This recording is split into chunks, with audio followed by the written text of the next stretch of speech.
কোন ক্যাটাগরির মধ্যে পড়ে, এটা কি ধ্বনি বিপর্যয়, এটা কি অপিনিহিতি, এটা কি অভিশ্রবণ, জিনিসটা কি এটা জানতে চায় কোথায়? অ্যাডমিশন টেস্টে। এইচএসসি পরীক্ষায় সাধারণত ধ্বনি পরিবর্তন থেকে এই রকম প্রশ্নগুলো আসে না। কিন্তু আরেকটা পার্ট আছে আমাদের আজকের ক্লাসে, সেটা হচ্ছে নত্ব ও সত্য বিধান।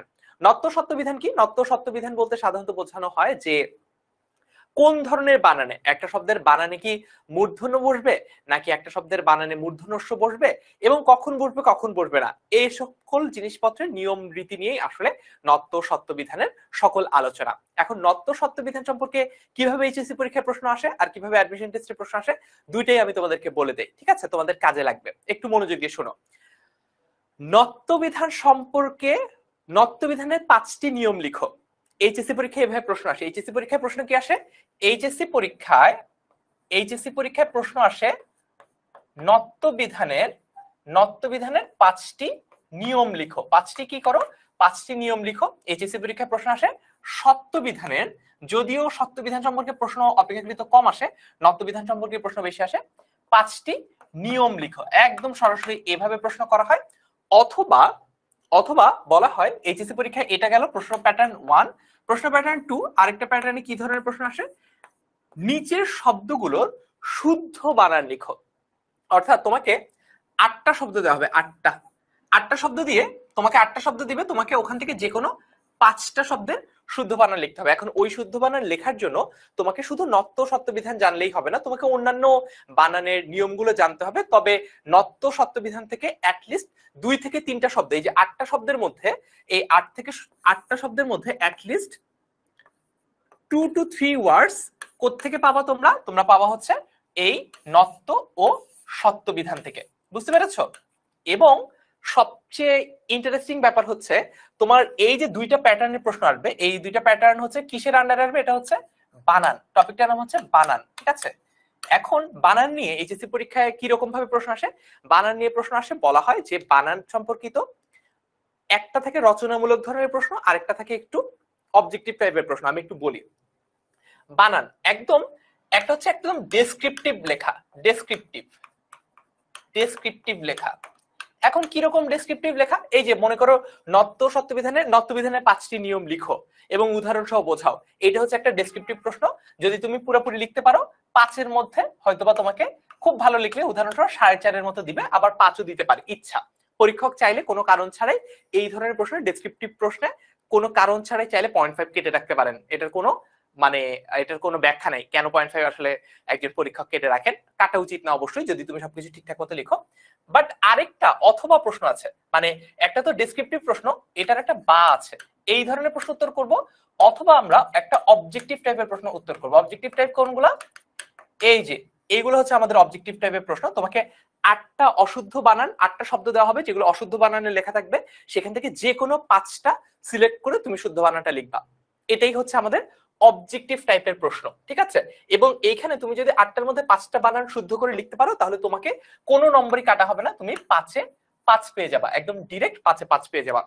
এখন তোমাদের কাছে একটা প্রশ্ন, আমরা কোন ধরনের প্রশ্নের উত্তর এইচএসসি পরীক্ষায় করব? আমরা কি ডেসক্রিপটিভ টাইপের প্রশ্নের উত্তর করব নাকি আমরা অবজেক্টিভ টাইপের প্রশ্নের উত্তর করব?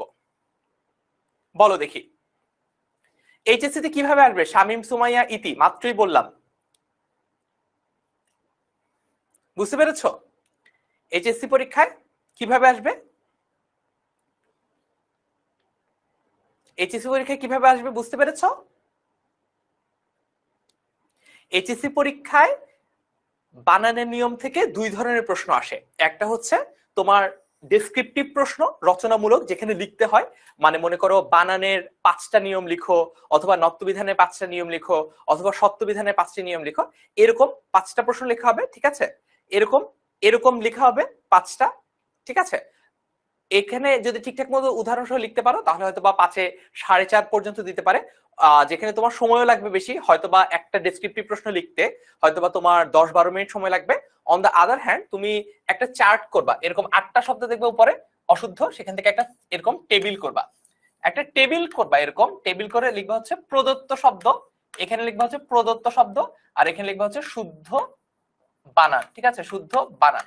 তবে এখানে পাঁচ, এখানে 1 2 3 4 5 এরকম 5টা শব্দ লিখবা, জাস্ট এটা শুদ্ধ বানানটা কি হবে সেটা পাশাপাশি লিখে ফেলবা। তাহলে তুমি যদি সবগুলো সঠিক হয় তাহলে তুমি এখানে পাবা 5 এ 5, 5 এ 5 পেয়ে যাবা।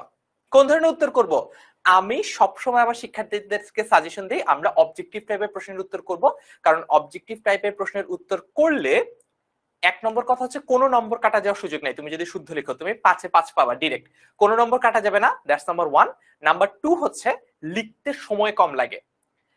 একটা ডেসক্রিপটিভ প্রশ্ন লিখতে যেখানে তোমার সময় লাগবে 10 থেকে 12 মিনিট, ঠিক আছে, 10 থেকে 12 মিনিট, সেখানে একটা এরকম অবজেক্টিভ টাইপের প্রশ্ন লিখতে তোমার সময় লাগবে 4 থেকে 5 মিনিট, 4 থেকে 5 মিনিট। অর্থাৎ এই যে তোমার অন এভারেজ তুমি যদি 5টা ডেসক্রিপটিভ প্রশ্ন, 5টা ডেসক্রিপটিভ প্রশ্ন ভার্সেস 5টা অবজেক্টিভ প্রশ্ন, ঠিক আছে, 5টা অবজেক্টিভ ও বি জে, 5টা অবজেক্টিভ প্রশ্ন, প্রত্যেকটাতে যদি 5 মিনিট করে ডেসক্রিপটিভ প্রশ্ন, প্রত্যেকটাতে যদি 5 মিনিট করে সময় বেশি লাগে, তাহলে 5টা ডেসক্রিপটিভ প্রশ্ন লিখতে 5টা অবজেক্টিভ টাইপের প্রশ্ন লেখার চেয়ে ওভারঅল 25 মিনিট সময় বেশি লাগে। তুমি যদি ডেসক্রিপটিভ প্রশ্নের উত্তর দাও তোমার 25 মিনিট সময় বেশি লাগবে, অথচ নম্বর পাওয়ার ক্ষেত্রে ব্যাপারটা উল্টা ঘটে। নম্বরের সময় কিন্তু আবার কেটেও রাখে, কিছুটা নম্বর আবার দেখা যায় যে পরীক্ষকরা কেটেও রাখে। বুঝছো? এই জন্য আমরা অবজেক্টিভ টাইপের প্রশ্নের উত্তর করব। তোমাদেরকে শুরুতেই বুঝিয়ে দিলাম ঘটনাটা কি। সো আজকে আমাদের আলোচনার বিষয় হচ্ছে দুইটা, একটা হচ্ছে ধ্বনি পরিবর্তন এবং আরেকটা হচ্ছে নত্ব ও সত্য বিধান। চলো তাহলে আমরা আজকে আমাদের ক্লাসটা শুরু করে দিই। আমরা শুরু করব হচ্ছে ধ্বনি পরিবর্তন দিয়ে। আমরা শুরু করব কি দিয়ে? ধ্বনি পরিবর্তন দিয়ে। চলো লেটস গেট স্টার্টেড। একজন বলছে লেট হয়ে গেল, আরো আগে আসা ট্রাই করবা, কিন্তু আসলে লেট হয়নি, আমরা মাত্র পড়াটা স্টার্ট করছি। আমরা শুরুতে একটু ধ্বনি পরিবর্তন কাকে বলে এই ব্যাপারটা বুঝি। উচ্চারণের সময় উচ্চারণকে সহজীকরণ করার জন্য বা সহজ করার জন্য, সহজীকরণ শব্দটাই আসলে কঠিন, সহজীকরণ যদি মনে না থাকে তুমি এই করণ টরণ বাদ দাও, উচ্চারণের সময় সহজ করার প্রবণতায় উচ্চারণকে সহজ করতে গিয়ে আমরা অনেক সময় নানান রকম ধ্বনির পরিবর্তন ঘটে বা আমরা ঘটাই, ঠিক আছে।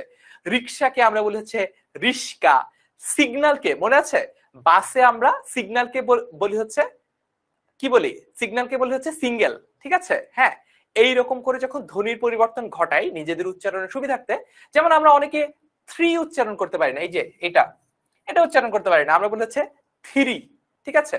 আমরা অনেকে ক্রিং উচ্চারণ করতে পারি, ফোন বাজলে কেমন আওয়াজ হয় ক্রিং, আমরা এটা ক্রিং উচ্চারণ করতে পারি না, আমরা বলি হচ্ছে কিরিং, ঠিক আছে। এইভাবে করে যখন আমরা যে উচ্চারণ সহজ করতে গিয়ে এরকম ধ্বনির পার্থক্য ঘটাই, ধ্বনি পরিবর্তন করি, সেটাকেই খুব সহজে বলা হয় ধ্বনি পরিবর্তন। আজকে আমরা অনেক ধরনের ধ্বনি পরিবর্তন শিখবো, দেখি। যেমন এখানে কিছু এক্সাম্পল আছে। স্টেশনকে আমরা অনেকে স্টেশন উচ্চারণ করতে পারি না, আমরা বলছি স্টেশন। স্কুলকে স্কুল, এটা আমরা অনেকে স্কুল উচ্চারণ করতে পারি না, আমরা বলছি স্কুল, ঠিক আছে। আমরা অনেক সময় শিক্ষার্থীদের বলতে শুনি 10 মিনিট স্কুল,